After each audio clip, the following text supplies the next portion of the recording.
Ba't gusto ng mga babae na ina-update sila palagi kung ano ang ginagawa namin? Tol, di ako makarelate sa'yo. Bakit gusto mong i-update? Hindi. Gusto ka niyang mag-update kasi wala siyang tiwala sa'yo or napapa-update ka kasi niya. Talaga. Mismo. Yo, my friend, ito sabihin ko sa'yo ang totoo, my friend ginagawa lang nila to sa mas mabababang lalaki, tol. Yes. Hindi nila ginagawa to sa mga big G's talaga. Hindi nila ginagawa yun. Meaning ni Koy na mababang lalaki, mga lalaking hindi nire-respeto ng mga babae. Yun ang mababa para sa amin. You're G pag nire-respeto ka. Yes. Totoo Yung mga, So tingin mo kung nire-respeto ka beta type. ng babae mo, tatanungin niya kung anong oras ka uuwi. Talaga naman. Hindi. Di ba? Kung alam niya kung ano yung ginagawa mo, alam niya nag-hustle ka, may kabuluhan yung ginagawa mo, may tiwala siya sa'yo, hindi ka papakailaman yan. Hindi. Minsan dun din sa lalaki na yun tulonggis ka kasi, kaya tuloy ganyan yung babae mo sa'yo. Minsan Kaya naiintindihan ko rin. binabata ka niya Kaya ba? binabata ka. Or on the other side naman, minsan, mabait lang din talaga yung babae, ayaw niyang mapariwara yung lalaki. Kaya tinatry niya i-control like a mom. So yung lalaki pa rin may problema dun. Kaya ka tinatry i-control, kaya naghihingi siya ng update kasi natatakot siya baka may gawin kang katangahan. Gets ko.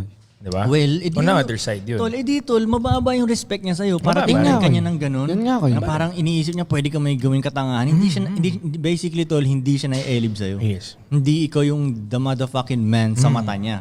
Kaya kailangan niya pang bantayan ka. Yes. Shit. Kasi Sandaan. pag ikaw yung talaga, top dog, gets nila yan na paglalabas ka, kaya niyan. Oo. Confident Kaya yung niyan. babae mo pag confident ka rin eh. Magpapaganda Big G lang ka. yan sa bahay, tol. Oo, nagigets niya na may gagawin ka lang talaga sa labas. Pagbalik mo, panalo na naman kayo. Parang ganun. Ganun. So yan, ginagawa nila yan, tol, sa mga mas mahihinang Check yourself, nilalang, dog. tol. Ang mali mo rin dyan, nung unang tinanong ka niya, nag-reply ka. So ngayon, nakasanayan niya na tuloy na pag tinanong ka niya, kailangan mo na tuloy mag-reply. Kailangan mo sumagot. Dapat umpisa pa lang, i-ano mo na yung kung anong yung, ano mo ba, terms and conditions mo ba, Yes. umpisa Kung pa ano lang. setup mo ba sa kanya? Oo, ganun. Parang pag umpisang unang message niya sa'yo, kaya rin nag-message siya yun ng good morning, tapos nag-good morning ka rin pabalik. Ngayon, kada good morning niya tuloy, kailangan mo na talaga. Oo, expected Tapos ang na. nangyayari na tol, nag-good morningan na lang sila at good night para lang masabing mag-good Good morning, morning at good night. Hindi naman nila minimin talaga na, alam mo yun, naging na lang ba, routine. Routine, no? Oo, tol, hindi na meaningful yung good morning or good night. Pati yung I love you-han nga nila, wala nang meaning. Binabato na lang. Oo, binabato na lang dahil Word na lang siya, word. Word dahil na pag hindi lang. sinabi, Hindi na siya feelings ko pag-aaway.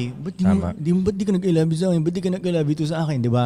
Wala na siyang meaning. Pag nag-I love you yung mga babae ko sa akin, may meaning. Ito yung nagsasabi sila ng gano'n. Hindi ko required na sabihin nila sa akin yun everyday. Hindi ko sinasabi yun. Na mag-I love you kayo sa akin, Hindi no? naman nila sinasabi Gets ko, gets. Hindi nila sinasabi sa akin everyday yun.